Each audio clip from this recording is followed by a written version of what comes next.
বলুন আপনি কিরকম সাজতে চাইছেন? আমাকে লাউড মেকআপ দেবে না, আচ্ছা। একটা মিউট লুক দেবে। খোপাটা ওরকম ভাবে নিচুর দিকে একটু করাবে। আচ্ছা, খোপাটা, হ্যাঁ? ঠিক আছে। আর সামনেরটা কার্লি হবে না, স্ট্রেট করে দেবে। ঠিক আছে। মানে ওর সামনেটা যেরকম ফুলিয়ে দিয়েছে ওরকম ফুল হবে, কিন্তু সামনেটা straight. Hey everyone, welcome back to my another makeup video. আমি মেকআপ আর্টিস্ট সুলগ্না।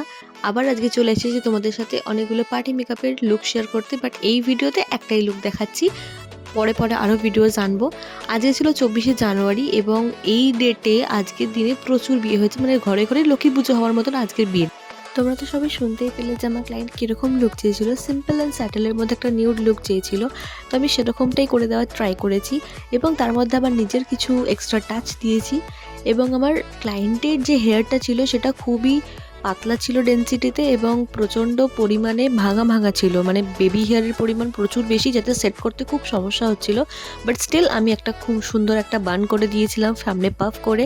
তোমরা জানিও এই লুকটা তোমাদের কেমন লেগেছে। একটা সিম্পল পার্টি মেকআপ ছিল। তোমরা যদি পার্টি মেকআপ বা ব্রাইডাল মেকআপের জন্য বুক করতে চাও, আমাকে অবশ্যই আমার দেওয়া নাম্বারে মেসেজ করো হোয়াটসঅ্যাপে, অথবা আমাকে কল করতে পারো। আর যদি ফেসবুক থেকে দেখে থাকো অবশ্যই আমাকে ডিএম করতে পারো। Thank you so much for watching. আপনার কেমন লাগলো আমার কাছে সেজে? ভীষণ ভালো লেগেছে। আমি যেরকম চেয়েছিলাম সেরকমই তুমি সাজিয়ে দিলে। Thank you so much. অন্য কাউকে রেকমেন্ড করবেন? অবশ্যই। ঠিক আছে, থ্যাংক ইউ সো মাচ।